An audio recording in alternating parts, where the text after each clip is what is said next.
Welcome back to You Heard It Here with Dr. Gary.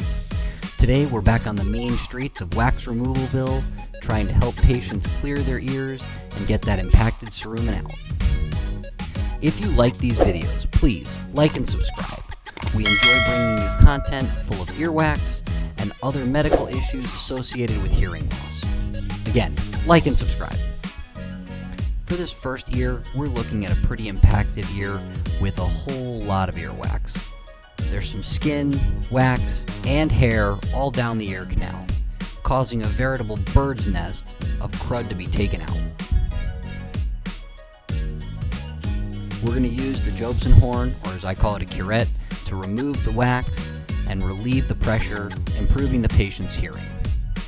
Once this all comes out, we should have a pretty good view of the eardrum and see if there's any redness that we need to be concerned about.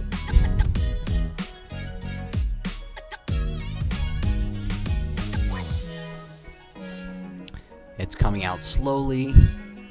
You can see the hair throughout the wax. That kind of holds everything together. This wax is very tacky and definitely is staying together. There is the eardrum. A little bit of redness, but not too bad.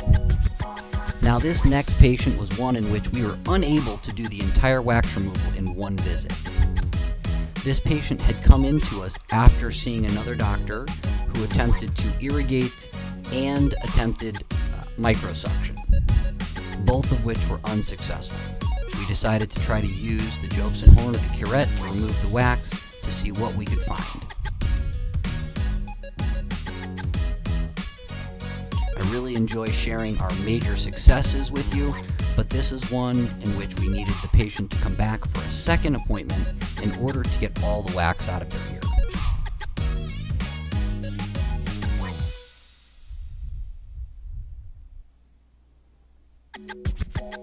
You can see some previous irritation on the left side of the ear canal.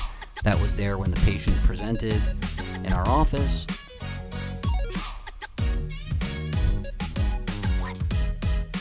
This patient having all three, curette, suction, and irrigation, they preferred the curette method, and we ended up being able to finish this wax removal at a later date. Take a moment to like and subscribe. This is You Heard It Here with Dr. Gary. It's been a pleasure to bring you these videos of wax removals and the connection between diabetes and hearing loss, what to expect when going in for a hearing test, and newborn hearing screenings. What does it really mean? I look forward to bringing you as much information as possible. This has been You Heard It Here with Dr. Gary. Thank you and have a great day.